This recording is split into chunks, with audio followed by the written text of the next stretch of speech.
ఓం శాంతి. ఈరోజు మురళిలో బాబా పిల్లలకు పుణ్యాత్మలుగా ఎందుకు విధిని వినిపించారు. మీరు తనువు, మనసు, ధనముతో బాబాకు సమర్పణం అవ్వండి, అప్పుడు పుణ్యాత్మలుగా కాగలుగుతారు అన్నారు. ఇప్పుడు ఈ ఒక్క జన్మలో మనము పుణ్యం చేసుకున్నది భవిష్యత్తు 21 జన్మలు మన తోడుగా వస్తుంది. పవిత్రత ధారణ చేయడానికి బాబా స్మృతిని చాలా దృఢంగా చేసుకోవాలి అన్నారు. అంటే మన ప్యూరిటీ ఫౌండేషన్ వీక్గా ఉంది అంటే దానికి కారణం బాబాను జ్ఞాపకం చేయటం లేదు. ఎంత స్మృతిలో శక్తిశాలిగా ఉంటారో అంత పవిత్రత ధారణలో పక్కాగా ఉంటారు. ఇంకా బాబా అన్నారు, ఒక్కసారి బాబాకు ప్రతిజ్ఞ చేసి మాట ఇచ్చాక మళ్ళీ స్వప్నంలో, సంకల్పంలో కూడా దానిని వెనక్కి తీసుకోకూడదు. ఈ విషయంలో బాబా చాలా స్పష్టమైన ఉదాహరణను ఇస్తూ వినిపించారు. మరి కర్మాతీతంగా అయ్యేటువంటి పురుషార్థం చేయాలి అన్నారు. ఇది 17th జూలై 2026 మురళి. మధురమైన పిల్లలు, ఈ భారత భూమి నిరాకార తండ్రి యొక్క జన్మభూమి. మీకు రాజయోగాన్ని నేర్పించి రాజ్యాన్ని ఇవ్వడానికి, మీకు సేవ చేయడానికి తండ్రి ఇక్కడికే వస్తారు. నిరాకార తండ్రి యొక్క జన్మభూమిలో మనము జన్మించినందుకు చాలా గర్వపడుతూ సంతోషంగా ఉండాలి. బాబా మనకు రాజ్యాన్ని ఇవ్వడానికి రాజయోగాన్ని నేర్పిస్తున్నారు. ప్రశ్న: శివ్ బాబా తన పిల్లలు ప్రతి ఒక్కరితోనూ ఏ ప్రతిజ్ఞ చేయిస్తారు? జవాబు: మధురమైన పిల్లలు, ప్రతిజ్ఞ చేయండి. బాబా, మేము ఎటువంటి వికర్మలు చేయము. మేము 5 వికారాలను దానం ఇస్తాము. ఒకవేళ మేము దానం ఇచ్చి మళ్ళీ తిరిగి తీసుకున్నట్లయితే చాలా పాపం తయారవుతుందని, దానికి కఠినమైన శిక్షలు కూడా అనుభవించవలసి ఉంటుందని లోపల భయం ఉండాలి. హరిశ్చంద్రుని కథ కూడా దీని ఆధారంగానే తయారు చేయబడి ఉంది. బాబా ఏమంటున్నారు? ప్రతిజ్ఞ చేయండి, వికర్మలు చెయ్యము, మళ్ళీ వికారాలను అస్సలు అంటుకోము. ఒకసారి దానం ఇచ్చేసాము అన్న తర్వాత సంకల్పంలో కూడా దాన్ని తీసుకోకూడదు అంటున్నారు. రాజా హరిశ్చంద్రుని యొక్క కథలో కూడా చూపిస్తారు. విశ్వామిత్రుడు అతడిలో ఎంత సత్యత ఉంది అనేది పరీక్షించడానికి అతడి సభలోకి వచ్చి, నిన్న రాత్రి నాకు కలలో వచ్చి నువ్వు నీ రాజ్యాన్నంతా కూడా దానం ఇస్తానని అన్నావు, మరి మాటిచ్చావు నువ్వు రాత్రి కలలో నాకు అని అంటాడు. అలా కలలో ఇచ్చినటువంటి మాటకు కట్టుబడి ఉండి రాజ్యాన్నంతా అతడికి అప్పగిస్తాడు. తర్వాత ఇంకా పరీక్షిస్తూ విశ్వామిత్రుడు అంటాడు, నువ్వు ఎప్పుడో నా చేత యజ్ఞం చేయించావు, అందులో నువ్వు ఇంకా దక్షిణ ఇవ్వాల్సి ఉంది, నాకు దాని యొక్క దక్షిణ కూడా కావాలి అంటాడు. దానికోసం ఇప్పుడు రాజు దగ్గర ఏమీ లేదు కదా, రాజ్యం అంతా మొత్తం ఇచ్చేశాడు. దానికోసము దక్షిణ ఇవ్వడానికి, సంపాదించడానికి రాజు కాటి కాపరిగా శ్మశానంలో పనిచేస్తూ ఉంటాడు. తన భార్య మహారాణి తారామతి ఒకరింట్లో అంట్లు తోముతూ పనిచేస్తుంది. తన కొడుకు పాము కాటుకు మరణిస్తే ఆ శవాన్ని దహనం చేయడానికి కూడా కాటికాపరిగా ఉన్నటువంటి హరిశ్చంద్రుడు తన భార్య తారామతిని డబ్బులు అడుగుతాడు. డబ్బులు లేని కారణంగా ఆమె తన మంగళసూత్రాన్ని ఇవ్వడానికి సిద్ధమవుతుంది. అప్పుడు విశ్వామిత్రుడు తను పెట్టిన పరీక్షలో హరిశ్చంద్రుడు అన్ని విధాలుగా కూడా ఆడిన మాట తప్పనటువంటి సత్యసంధుడిగా ఉన్నాడు అని అతడి పుత్రుణ్ణి మళ్ళీ తిరిగి బ్రతికిస్తారు. దేవతలందరూ కూడా హర్షిస్తారని ఇలా కథలో చెప్తారు. బాబా ఏమంటున్నారంటే, ఈ కథలన్నీ కూడా మీకు జ్ఞాపకార్థంగానే తయారయ్యాయి. మీరు బాబాకి మనసులో ఎన్నో సంకల్పాలు చేస్తూ మాటిస్తారు, మళ్ళీ దాన్ని వెనక్కి తీసుకోకూడదు అని చెప్తున్నారు. ఇచ్చినటువంటిది తిరిగి తీసుకోకూడదు. ఒకసారి ప్రతిజ్ఞ చేశాక ఏదేమైనా, ఎన్ని కష్టాలు వచ్చినా దాన్ని నిలబెట్టుకోవాలి అంటున్నారు.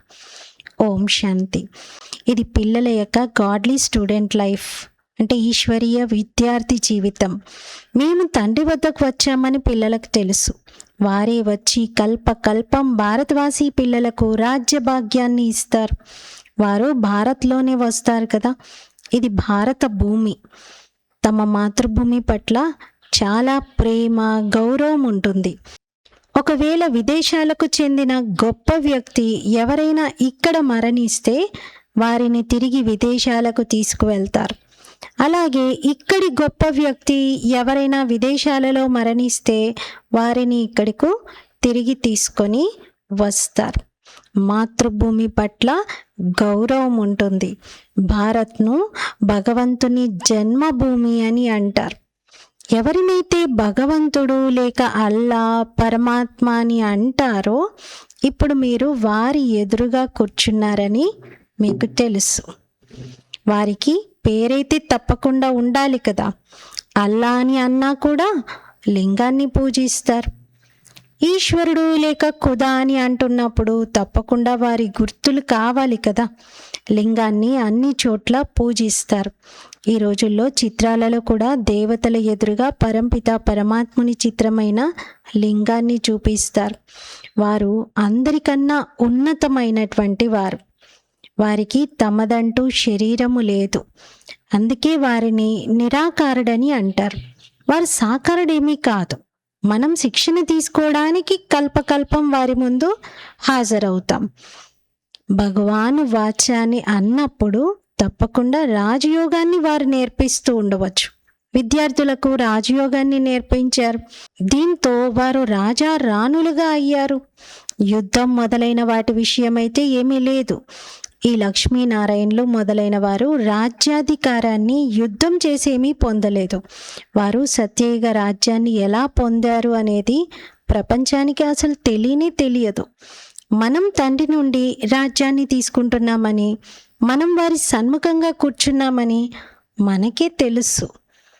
మనమే ఇది అర్థం చేసుకున్నాం. వారే మనకు తండ్రి, శ్రీకృష్ణుడు కాదు. శ్రీకృష్ణుడైతే చిన్న బాలుడు, అతడు రచన. ఇప్పుడు తప్పకుండా శ్రీకృష్ణుడు పదవిని తీసుకుంటున్నారు. దాని ఆధారంగా భవిష్యత్తులో వారు శ్రీకృష్ణుడిగా పిలువబడతారు.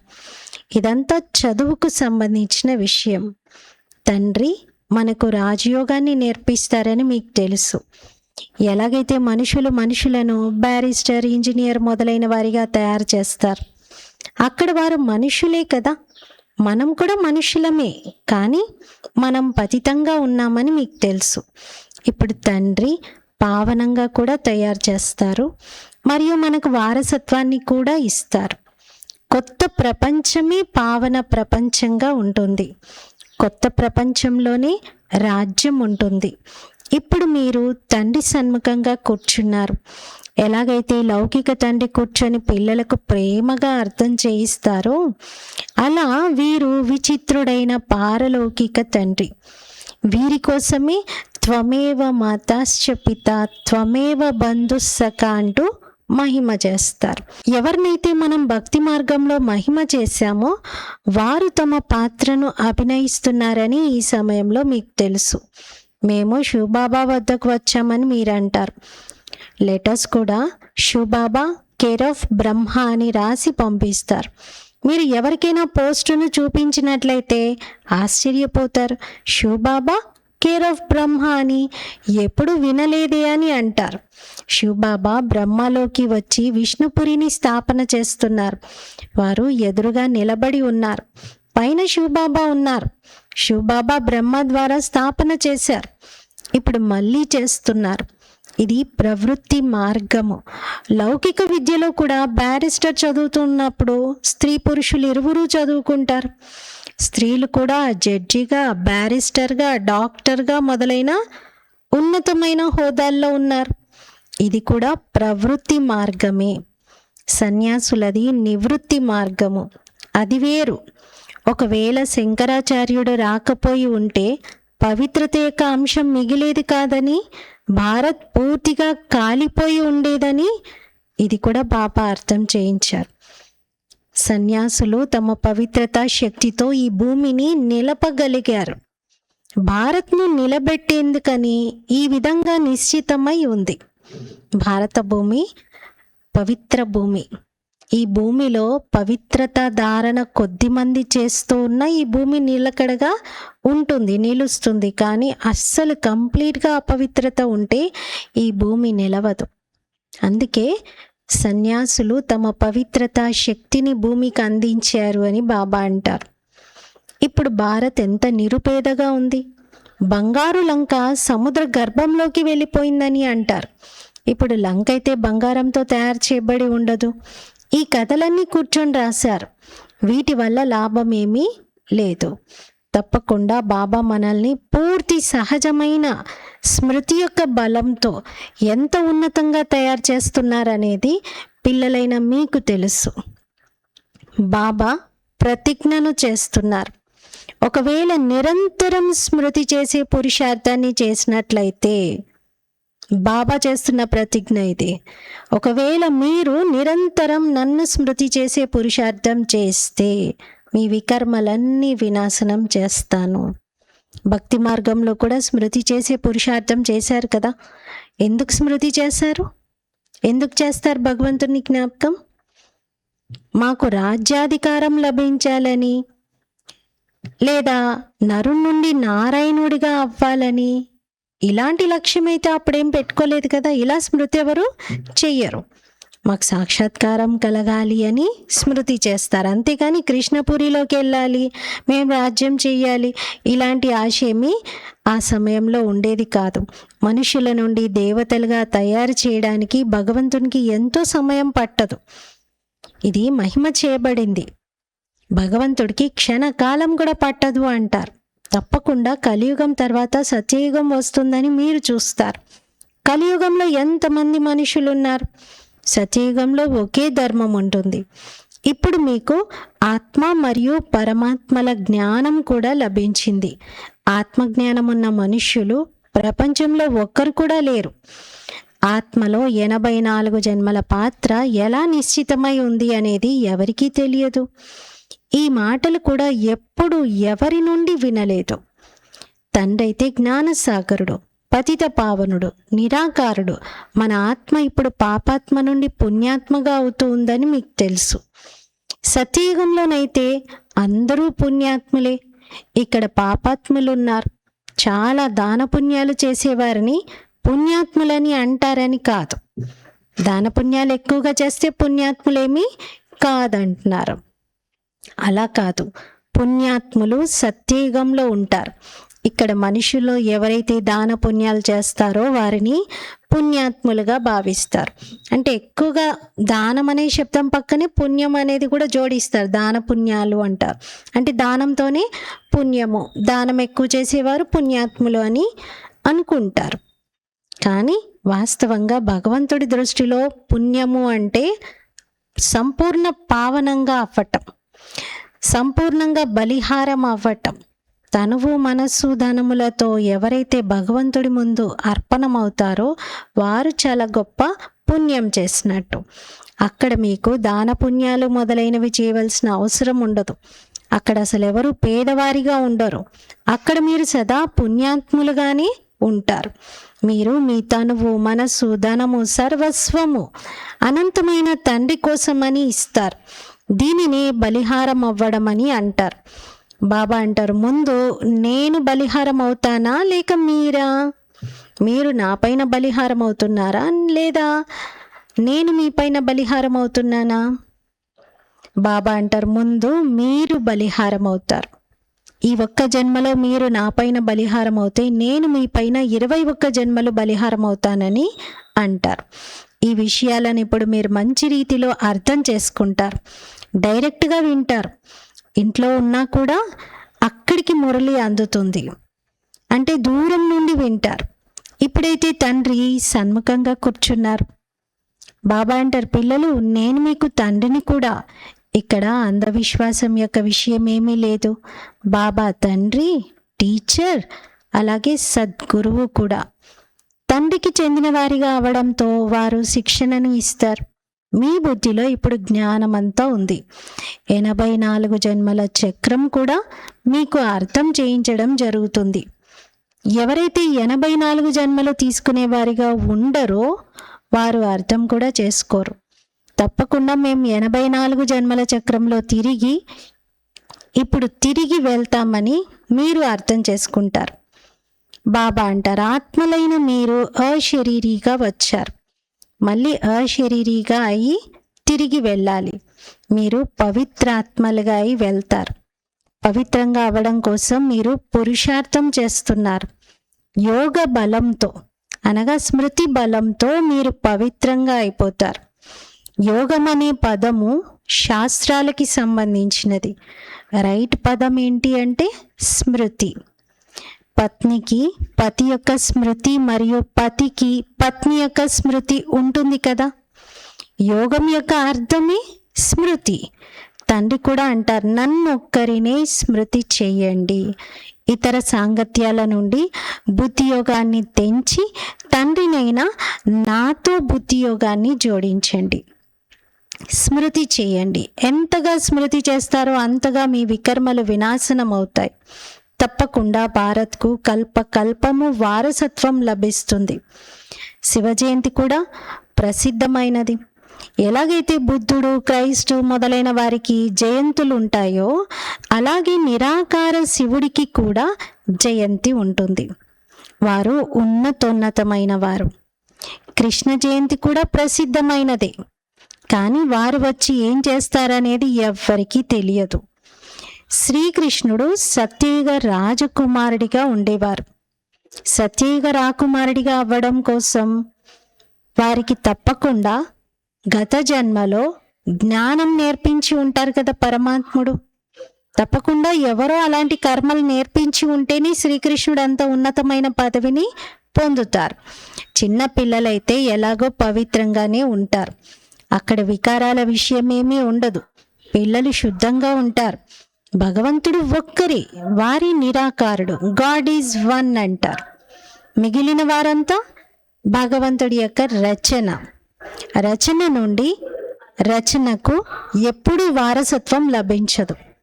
క్రియేటర్ నుండి క్రియేషన్కి ఏదైనా లభిస్తుంది, అంతేగాని క్రియేషన్ నుండి క్రియేషన్కి ఎవరికి ఏమీ లభించదు. సోదరుడి నుండి వారసత్వం లభించదు. మీరంతా పరస్పరంలో సోదరులు, బ్రదర్హుడ్ అని అంటారు కదా. తండ్రి అయితే ఒక్కరే, వారసత్వము తండ్రి నుండి లభిస్తుంది. సోదరులందరి సద్గతి దాత ఒక్క తండ్రి. ఆత్మలందరికీ తండ్రి నుండి వారసత్వం లభిస్తుంది. బాబా అంటారు, నేను వచ్చి ఆత్మలను చదివిస్తాను, ఆత్మలకు సద్గతినిస్తాను. తండ్రి కూర్చొని రాజయోగాన్ని నేర్పిస్తారు.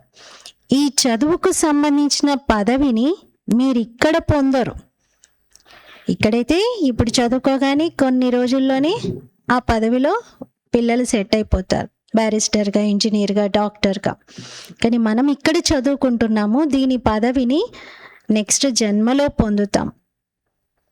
ఈ చదువుతో మనం 21 జన్మలకు ప్రారబ్ధాన్ని పొందుతామని మీకు తెలుసు. అక్కడ సత్యయుగంలో డాక్టర్లు మొదలైన వారు ఎవరు ఉండరు. అక్కడ అనారోగ్యాలే ఉండవు. అక్కడ మీరు గర్భమహల్లో ఉంటారు. ఇక్కడైతే అందరికన్నా ఎక్కువగా డాక్టర్లు సంపాదిస్తున్నారు, కానీ అక్కడ ఆ వృత్తి ఉండదు అంటున్నారు బాబా. ఇక్కడ గర్భ జైల్లో ఉంటారు, అక్కడ మీరు గర్భమహల్లో ఉంటారు. గర్భ జైల్లో చాలా శిక్షలు అనుభవిస్తారు. అందుకే ఈ జైలు నుండి బయటకు తీయండి, మేమిక మళ్ళీ ఎలాంటి తప్పులు చెయ్యము అని ఆత్మ వేడుకుంటూ ఉంటుంది. ధర్మరాజుకు ప్రతిజ్ఞ చేస్తారు. ఇక్కడ మీరు శివబాబాకు ప్రతిజ్ఞ చేయాలి, బాబా మేమెప్పుడు వికర్మలు చెయ్యము, మేము పంచవికారాలను మీకు ఇచ్చేస్తాము. వికారాలు అనేవి వెంటనే ఏమీ వదిలిపోవని కూడా మీకు తెలుసు. వికారాలు వెంటనే వదిలిపోవని బాబాకు కూడా తెలుసు. కానీ ప్రతిజ్ఞ అయితే చేయాలి, పురుషార్థం అయితే చేయాలి కదా. మేము వికారాలను దానమిచ్చి మళ్ళీ తీసుకుంటే చాలా పాపం తయారవుతుందని లోపల భయం ఉండాలి. రాజా హరిశ్చంద్రుని ఉదాహరణ ఉంది కదా. 5 వికారాలు అనేవి వెంటనే ఏమీ వదిలిపోవని తండ్రికి తెలుసు. దానికి సమయం పడుతుంది. మీ కర్మాతీత స్థితి తయారైనప్పుడు యుద్ధం మొదలవుతుంది. ఈ పంచవికారాలు పెద్ద శత్రువులు. వాటిలో కూడా ముఖ్యమైనది ఒకటి దేహాభిమానము. దానిని దానం చేయడం ఎంత కష్టం. స్వయాన్ని ఆత్మగా భావిస్తూ తండ్రినైన నన్ను స్మృతి చేయండి అని పదే పదే తండ్రి చెప్తారు. కానీ అలా జరగటం లేదు. దేహాభిమానులుగా అవడంతో కామం యొక్క దెబ్బ తగులుతుంది. దేహాభిమానం అన్నింటికన్నా తీక్షణమైనది. దేహీ అభిమానులుగా అవడంలోనే శ్రమ ఉంది. ముఖ్యంగా దేహాభిమానం రావడంతోనే పాపం జరిగింది. పంచవికారాలను దానంగా ఇవ్వాల్సి ఉంటుంది. దానికి సమయం పడుతుంది. ప్రియుడు లేకుండా ప్రేయసులు వెళ్ళలేరు. ముందు ప్రియుడు వెళ్ళాలి, ఆ తర్వాత ప్రేయసులు. ప్రియుడు వచ్చి ఆత్మలందరినీ తన తోడుగా తీసుకొని వెళ్తున్నారు. కర్మాతీత అవస్థ రానంత వరకు పురుషార్థమైతే చేస్తూనే ఉండాలి. దేహాభిమానం రావడంతోనే మళ్ళీ పొరపాట్లు జరుగుతాయి. బాబా దేహాభిమానంలోకి వచ్చి వికారాల్లో పడిపోయాము అని అంటారు. తుఫాన్లు అయితే వస్తాయి కదా అని బాబా చెప్తారు. బాబాను ఏదో ఓదారుస్తాడు అనుకుంటే బాబా అంటారు, మరి అది తెలుసు కదా మీకు, వస్తాయని ముందే చెప్పాను కదా అంటారు. వికారాల సంకల్పాలు వచ్చినా కానీ కర్మేంద్రియాలతో ఎప్పుడు ఎలాంటి పాపము చేయకూడదు. మాయను జయించేందుకు పూర్తిగా పురుషార్థం చెయ్యాలి. ఎంత శ్రమ చేయవలసి ఉంటుంది. బాబా అంటారు, ఒకవేళ వివాహితులైతే పవిత్రంగా ఉండి చూపించండి, అప్పుడు సన్యాసులు కూడా చూస్తారు. మీది ఎంత భారీ సంపాదనో చూడండి. పవిత్రంగా ఉండి చూపించినట్లయితే చాలా ఉన్నతమైన పదవిని పొందుతారు. మీపై అందరూ బలిహారం అయిపోతారు. బాబా కూడా మహిమ చేస్తారు. పవిత్రంగా కూడా ఉండాలి, కానీ యోగం కూడా కావాలి. యోగంలోనే పదే పదే విఘ్నాలు కలుగుతాయి. దేహాభిమానం వచ్చేస్తుంది. పవిత్రంగా ఉంటారు, అది సరే. పవిత్రతతోనే పవిత్ర ప్రపంచంలో వారసత్వాన్ని పొందుతారు. కానీ మాయ కూడా మళ్ళీ చాలా తీవ్రతను చూపిస్తుంది. మాయ చాలా దాడి చేస్తుంది. ఇదంతా జరుగుతూ ఉంటుంది అని తండ్రి అర్థం చేయిస్తారు. పిల్లలు ధైర్యాన్ని చూపిస్తారు. కానీ దాంతోపాటు నిరంతర స్మృతి కూడా ఉండాలి. అప్పుడే వికర్మలు వినాశనం అవుతాయి. ఎవరైతే రుస్తుంగా అవుతారో వారిని మాయ కూడా చాలా సతాయిస్తుంది. స్మృతిలో కష్టంగా ఉండగలుగుతారు. ఎవరైతే ఉండగలుగుతున్నారో వారిని అనుభవం అడగాలి. వారు ఏమనుకుంటున్నారు, ఎలా ఉండగలుగుతున్నారు అని అడగాలి. స్మృతిలో ఉండటంతో వికర్మలు వినాశనం అవుతాయి. ఈ విషయం పూర్తిగా అతీతమైనది, కొత్తది. ఇక్కడ కూర్చున్నప్పుడు నష ఎక్కి ఉంటుంది. భగవంతుడు ఒక్క నిరాకారుడే, అంతేకాని శ్రీకృష్ణుడు కాదు. ఇది కూడా అర్థం చేసుకుంటారు. వాస్తవానికి శ్రీకృష్ణుని విషయంలో రోటికి కట్టారు, బంధించారు, ఇది చేశారు, అది చేశారని శాస్త్రాల్లో రాశారు. అలాంటివేమీ జరగలేదు. ఇది కూడా వారిని నిందించడం, అవమానించడం వంటిదే. శ్రీకృష్ణునిలోనైతే ఎలాంటి అవగుణాలు ఉండనే ఉండవు. శ్రీకృష్ణుడు సర్వగుణ సంపన్నుడు, 16 కళా సంపూర్ణుడు, సంపూర్ణ నిర్వికారి. మరి అల్లరి చేయడం కూడా ఒక అవగుణమే కదా. శ్రీకృష్ణుడైతే పూర్తిగా మర్యాద పురుషోత్తముడిగా ఉంటాడు. వారి మహిమను పాడతారు కదా. గురు బ్రహ్మ, గురు విష్ణు అని కూడా అంటూ ఉంటారు. మాకు గురువులు లేరు, మేం వీరిని గురువుగా లేక ఈశ్వరునిగా భావించము అని చెప్పండి. మాకు గురువులు లేరు, మేము వీరిని గురువుగా లేక ఈశ్వరునిగా భావించము అని చెప్పండి. పతిత పావనుడైతే ఒక్క నిరాకారుడే కదా. సాకార గురువులెవరు పతిత పావనులుగా కాలేరు. ఈ సమయంలో మీరు పరంపిత పరమాత్ముణ్ణి పూర్తిగా తెలుసుకున్నారు. వారి జీవిత కథ మీకు అర్థమైంది. 5000 సంవత్సరాలలో శివబాబా ఎటువంటి పాత్రను అభినయిస్తారు అనేది మీరు తండ్రి ద్వారా తెలుసుకున్నారు. నాలెడ్జ్ఫుల్ అయితే తండ్రే కదా. సుఖ సాగరుడు, శాంతి సాగరుడు, ఆనంద సాగరుడు అనే ఈ మహిమ వారిది. తండ్రి వద్ద ఖజానా ఉంటే దానిని తప్పకుండా తండ్రి తన పిల్లలకే ఇస్తాడు కదా. అచ్చా, मीठे मीठे सिकीलते बच्चों प्रति माता पिता बाप दादा का याद प्यार और गुड मॉर्निंग। रूहानी बाप की रूहानी बच्चों को नमस्ते।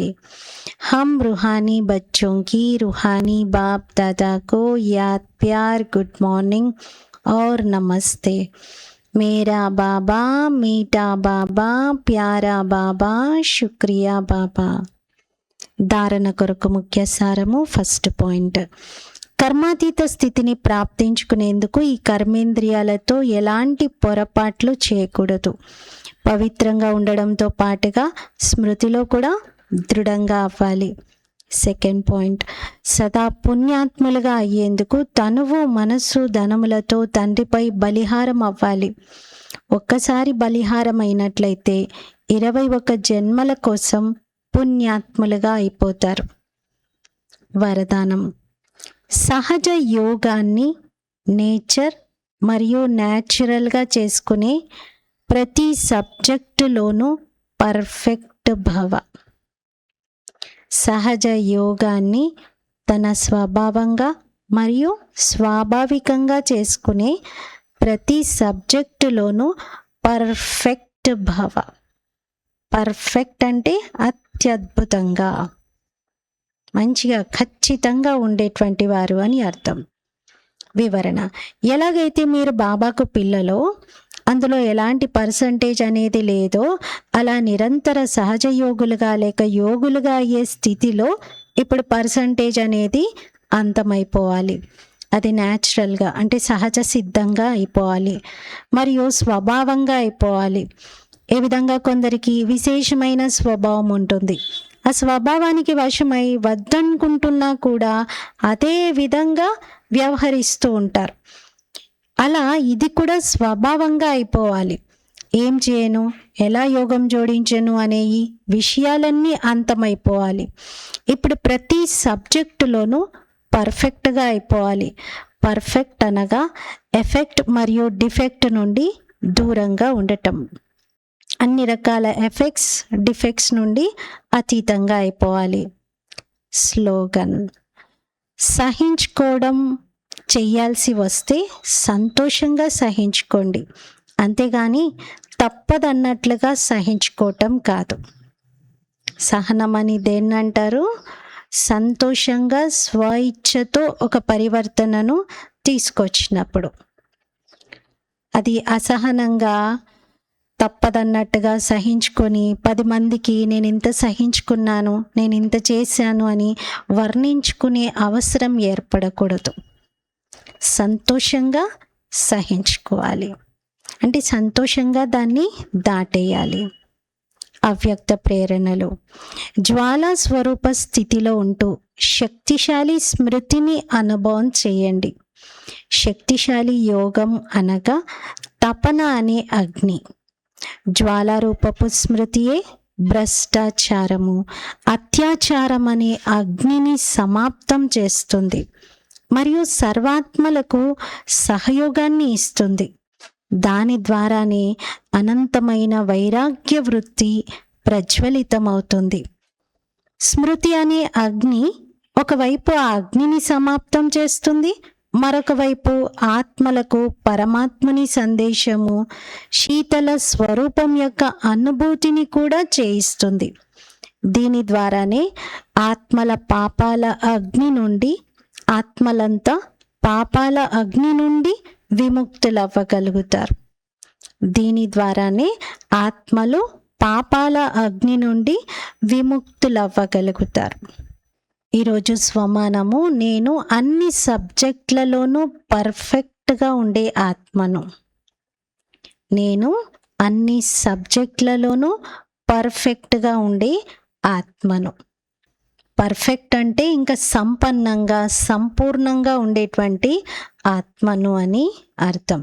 మరి రోజంతలో ఏ సబ్జెక్టులో ఇంకా మనలో ఇంపర్ఫెక్షన్ ఉంది, ఇంకా ఏ సబ్జెక్ట్లో నేను ఇంప్రూవ్ అవ్వాలి అని మనకి మనం చెకింగ్ చేసుకుందాం. ఓం శాంతి.